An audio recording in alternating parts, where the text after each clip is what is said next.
Tapi kan malam Jumat ya. Oh, dari offline. Offline nggak bisa ya, Pak? Enggak. Online Apa ya? Online ya? Ya. Oh, dia berarti Malam Jumat ya, malam Jumat. Oh, hubungi Bapak kan gitu?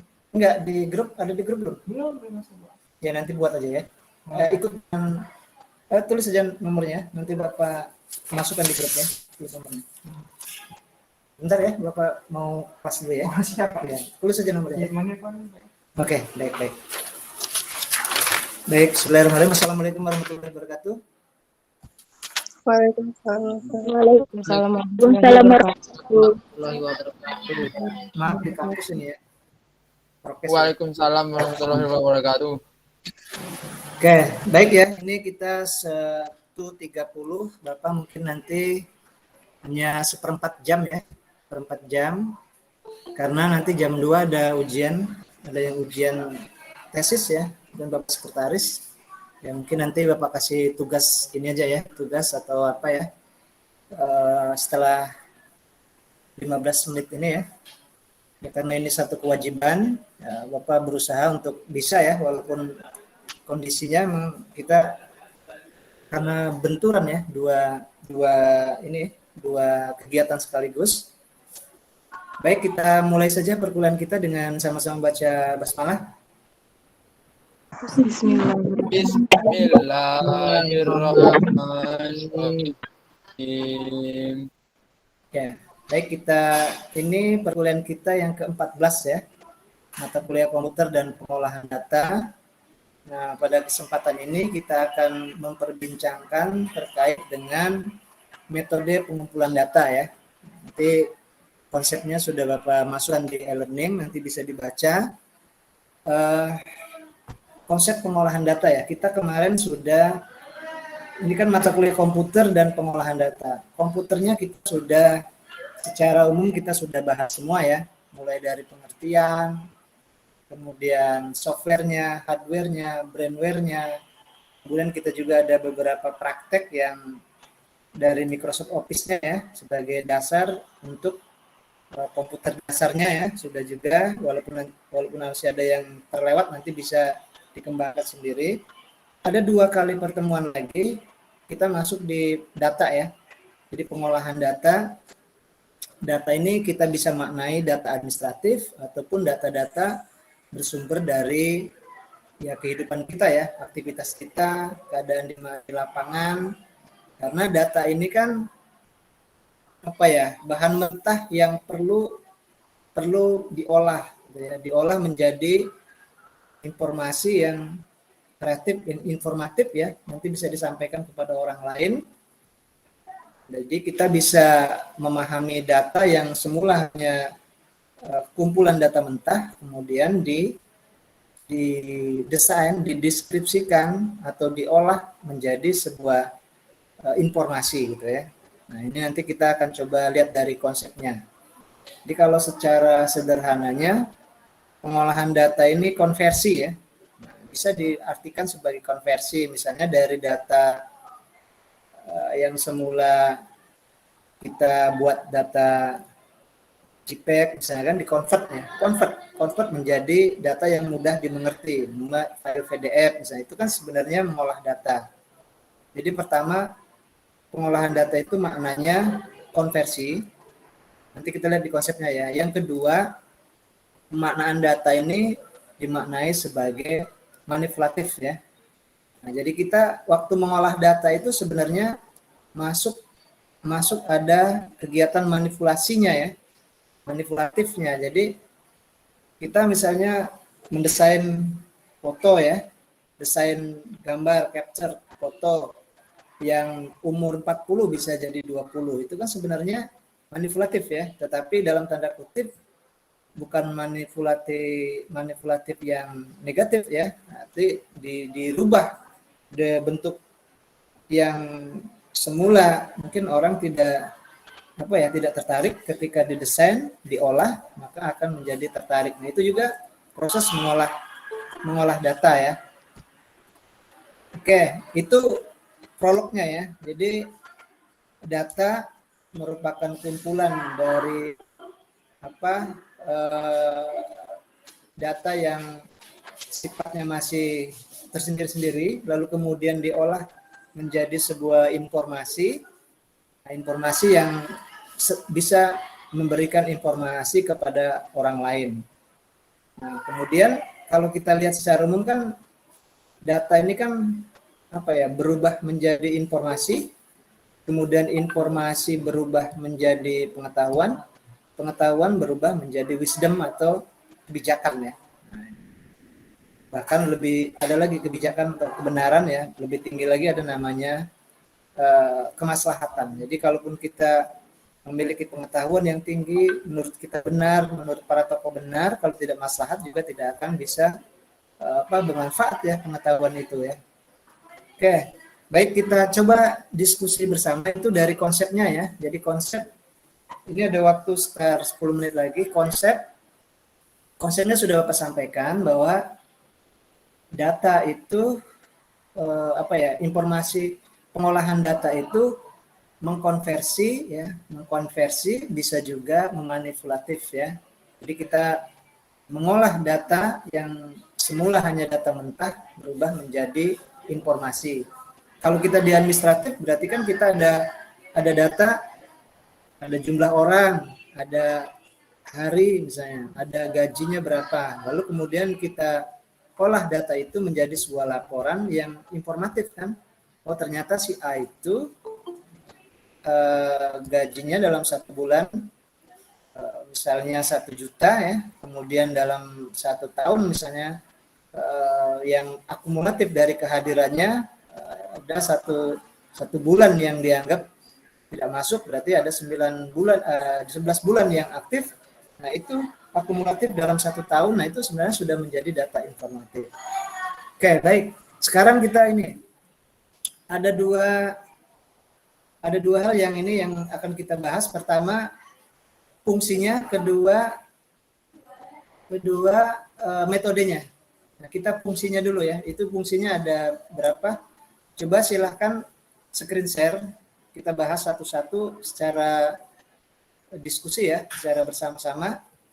Nanti metodenya kalau sempat ya, nanti kalau sudah dari situ mungkin Bapak harus mempersiapkan ada ujian ya, mohon maaf ya. Oke, masih ada waktu. Dwi Arya Andini ada? Dwi Arya Andini, silakan screen share. Itu yang pakai handphone itu kalau di landscape full ya. Nah, kalau Yuda itu pakai laptop ya. Laptop full gambarnya. Kalau Nabila itu pakai handphone tapi portrait ya. Jadi kayak bukan orang ngintip, separuh gambarnya kan. Kalau dia landscape dimiringkan itu full coba. Nabila itu, tapi bukan dimiringkan handphone ya, miring kelihatannya di landscape portraitnya jadikan landscape, jadi kita melihatnya full ya. Nah itu Hidayatun Ikhlas itu sudah full ya, padahal pakai handphone ya. Kita juga melihat di handphone kitanya full kan, enak kan. Nah Nabila sudah full. Memang agak riskan nanti kalau ada dikit-dikit berputar kita kan, harus terus kan, tapi full itu bagus kelihatannya. Silakan itu Dwi Arya, screen share, bisa nggak? Malah nanti ya antara laptop dengan handphone enak pakai handphone ya, mudah pakai handphone karena dia jaringan bisa dibawa kemana-mana. Sementara aplikasinya ada semua ya, dari PowerPoint-nya, dari Microsoft Office-nya sudah ada semua. Mana Dwi Arya? Itu masih ini ya.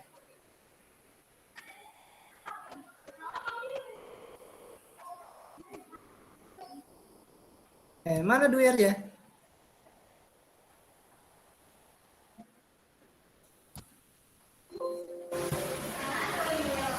Nah, itu sinyal ya.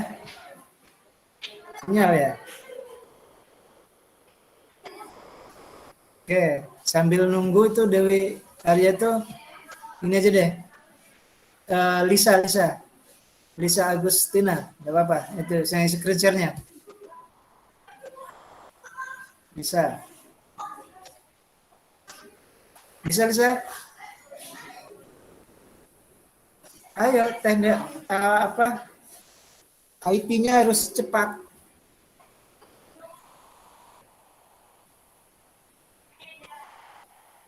HP saya nge-lag, Pak. Nge-lag Iya, ya. Pak, keberatan. Itu bisa. Screen share bisa nggak? Coba screen share, nge-lag nggak? Berbagi, titik 3 terus berbagi, bisa nggak? Bisa. Nge-lag itu bahasa di game nge-lag ya. Bisa. Nge-lag gimana nge-lag tuh? Nge-lag tuh nggak bisa bergerak lagi gitu, hang. Screen share nggak bisa? Lemot, Pak, lemot. Lemot, oh lemot ya, bahasa kita lemot ya. Udah, Iya, ini Pak. aja deh. Coba Dimas Pak, ya. Ardian. Screen share bisa Dimas? Sepuluh 45 Bapak izin ya. Ini Pak. Nah, Pak? bisa tuh Dimas tuh. Mana? Sekilas saja Dimas ini. Pak? Apa Pak? Nah, oke. Di landscape kan biar kelihatan. Fungsi ya, fungsinya.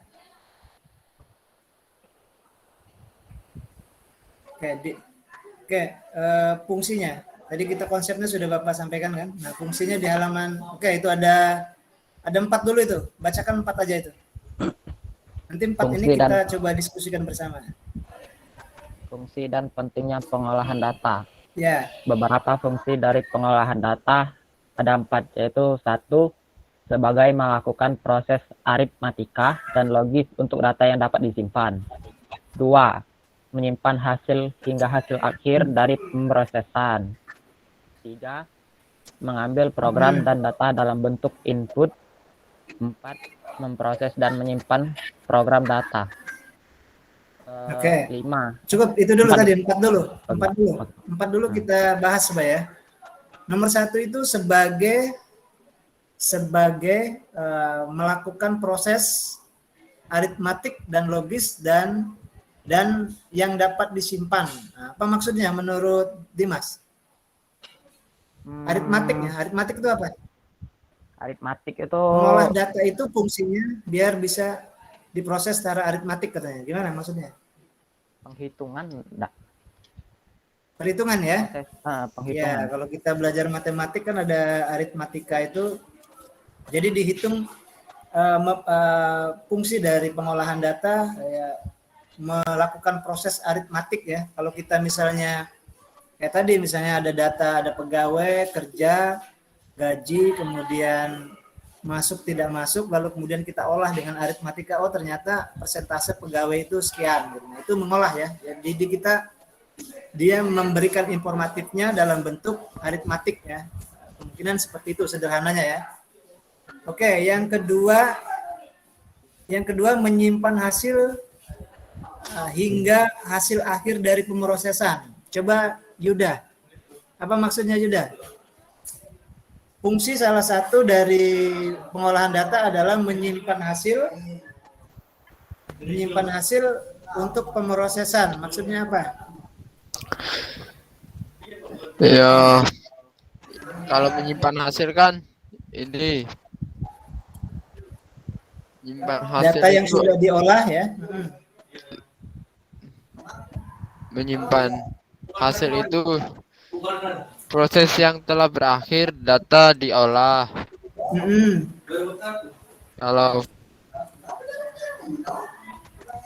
Kalau hasilnya itu ini akan diakumulasikan. Hasil final ya.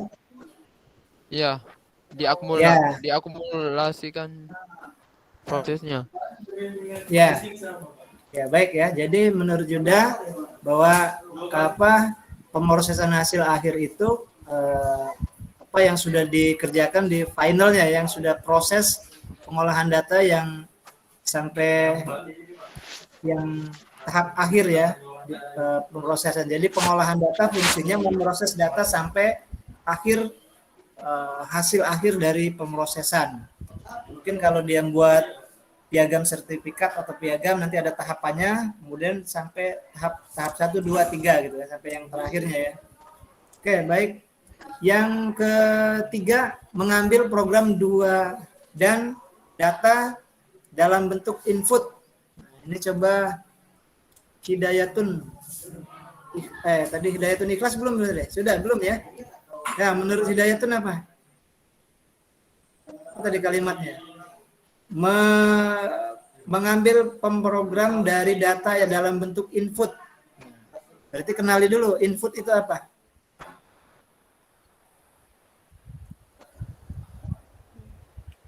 Input apa input? Dari dalam Input itu kalau di KBBI input itu KBBI. Nah, di HP-nya ada KBBI-nya ada. Download dari Play Store itu. Input. Kenapa tuh kameranya berlari? Memasukkan ya gitu ya. Input itu masukan kan? Lawannya output kan? Suara hasil. Nah, jadi di situ ada istilah mengambil program dan data dalam bentuk input. Ya, berarti memasukkan semua data-data ya untuk diolah mungkin ya itu ya. Untuk diolah sampai pada nanti data itu ya tadi bisa sudah mempunyai makna yang informatif. Oke, baik. Pemrosesan dan penyimpanan program data. Memproses dan menyimpan program data. Nah, ini satu lagi aja ya karena Bapak tinggal 5 menit lagi. Amirah. Memproses dan menyimpan data. Memproses dan menyimpan program data. Maksudnya apa?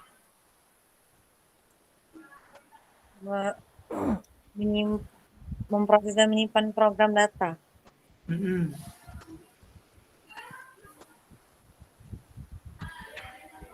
Maksudnya itu adalah menyimpan data yang kita proses tadi, Pak.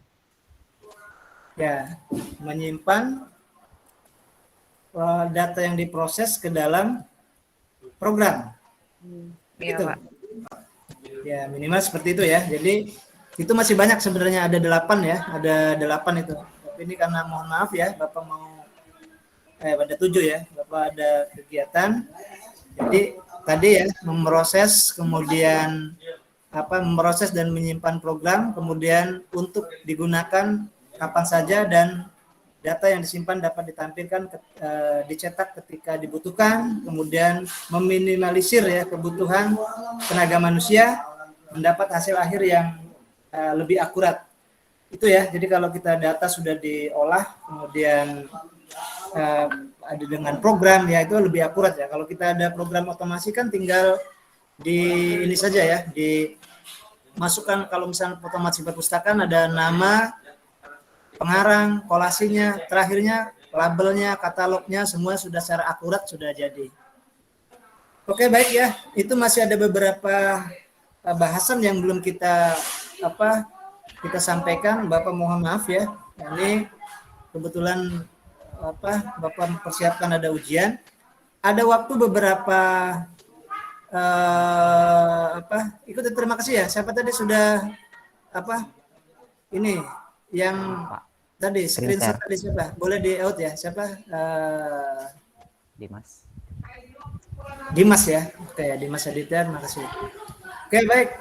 Itu saja dari gini ya. Ini ada sedikit, ada waktu tinggal berapa menit, tinggal ini saja ya. Ini kan pertemuan yang ke-15 kita sekali lagi tentang sistem informasi nanti.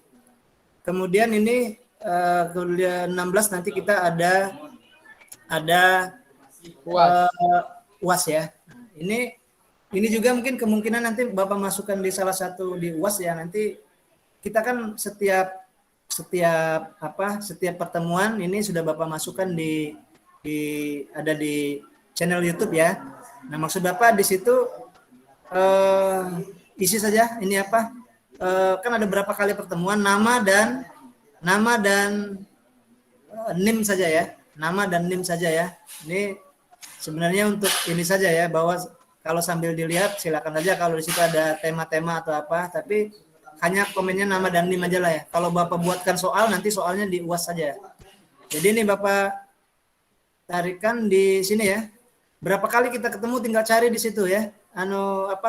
Termasuk yang hari ini belum ya.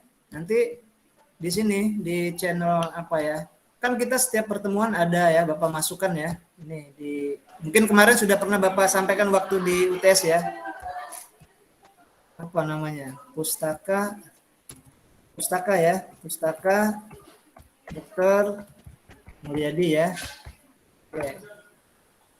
Berarti pertemuan pertama kita membahas YouTube ya. Ke YouTube kita ya. Ke YouTube ya. Maksud Bapak di situ ada nama dan NIM, berarti kan hadir maksudnya gitu ya. Memang di presensi sudah di presensi, tapi ini maksud Bapak silakan isi ya sambil ini juga ya. Mungkin ada yang pernah Bapak nanya di situ atau apa, tapi tidak harus mengisi bahasan, cuma nama saja ya. Nah, misalnya ini pustaka ya. Berarti tetapi memilih ya masih ya. Pertemuan ke berapa? Nah, misalnya ini salah satu kita membahas tentang kita mata kuliah komputer ya. Komputer berarti nah ini bentuk-bentuk jaringan ya. Tinggal klik bentuk-bentuk jaringan. Kemudian tapi kalau kelas berapa itu? Kan kelasnya beda-beda ya. PPL boleh di sini. Nah, itu kesulitan ya untuk mendapatkan. Nah, nanti tinggal ditaruh di sini aja ya. Di nama dan NIM saja. Perpustakaan yang sudah mulai mengadakan nama dan NIM saja ya. Nama dan NIM misalnya di sini. Nah, ini silakan di sini nama dan NIM-nya berarti otomatis hadir ya. Berarti ada berapa kali itu nanti Bapak buat di UAS ya, di UAS terakhir itu berarti kan dari sekarang mungkin silakan sambil ini ada berapa waktu itu ada berapa nih dicari kelas yang memang masuk ya, kelas kita kan itu dari pertama mungkin sekitar ada juga yang tidak Bapak masukkan, paling ada 8 ya, kelas kita 8 kali berarti kan mengisi 8 kali ya. 8 kali dari itu ya. Paham enggak? Maksud Bapak bisa ya? Artinya cari di situ di Pustaka Dr. Mulyadi itu nih pertemuan pertama misalnya tadi pertemuan ke-6 tadi ya, jaringan. Di situ cuma tulis nama saja, nama sama NIM ya. Artinya kan hadir lah ya. Kayak gini kita tidak bisa nyari juga kan walaupun di presensi sudah ada. Mungkin itu ya. Silakan ini karena waktunya sudah, ini Bapak mempersiapkan ada ujian, ada waktu setengah jam itu, silakan isi nama dan NIM di setiap pertemuan kita ya, setiap pertemuan di channel yang sudah dibuat, cari aja di situ, berarti kelas apa tuh, komputer dan pengolahan data ya, bisa ya, Aditya, Dimas, Yuda? Iya, gimana caranya Pak? Bagaimana caranya? Ini caranya buka YouTube. Ini contohnya ya. Buka YouTube. Kemudian kemudian cari kelas yang kelas berapa itu ya? Komputer, tentang komputer ya. Tapi mata yang Bapak ini kan. Nah, contohnya ini bentuk jaringan ya. Bukan bentuk jaringan, kita ada komputer dan pengolahan data misalnya Microsoft Excel misalnya ini ya.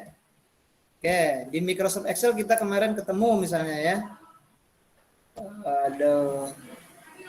Coba ada enggak Microsoft Excel. Microsoft Word lah ya. Ada enggak kita Microsoft Word kemarin? Nah, Microsoft Word ini kan. Ini kan kelas kita misalnya ya. Nah, ini siapa tuh tadi tuh? Ini siapa nih? Arta ya, Pak. Kelas kita ya? Arta. Iya, Pak. Ya, tinggal klik ini, kemudian di situ tuliskan nama dan NIM di komennya ya. Nama dan NIM saja. Di sini ya. Bisa ya Yuda ya? Bisa Yuda? Ya, bisa. Ya, semua pelajaran, semua komputer. Waalaikumsalam warahmatullahi wabarakatuh. Ya. Baik, itu saja ya dari Bapak, itu saja. Kurang lebih Bapak minta maaf ya, ini karena kondisi. Pengennya Bapak sampai selesai tadi materi kita, tapi ini selesai. Oke, itu ya. Nama dan NIM. Ya, kita sama-sama baca hamdalah. Kita melanjutkan lagi materi kita. Yang mana itu? Kuliah komputer dan pengolahan data ini. Kemarin kita sudah belajar Gimana? Microsoft Oh, Office ya. kebetulan ya. Di dalamnya Yang ini yang ada bunyi ya. Microsoft Word, Oke, kita matikan. Microsoft Excel. Oke. Ya. Baik, itu ya. Silakan ini apa? Silakan tinggal ke situ aja arahnya ya. Cari-cari ya. Bapak tunggu sampai itu, sampai nanti kan pertemuan besok nanti Bapak cek ya. Jadi ini sudah Bapak pikir sudah cukup ya. Kurang lebih Bapak minta maaf ya. Bapak akhiri, wabillahi taufiq wal hidayah. Assalamualaikum warahmatullahi wabarakatuh. Waalaikumsalam. Warahmatullahi wabarakatuh. Ya, silakan ya kalau mau ini live Bapak persiapan untuk acara ya. Terima kasih. Assalamualaikum. Waalaikumsalam warahmatullahi wabarakatuh. Terima kasih, Pak.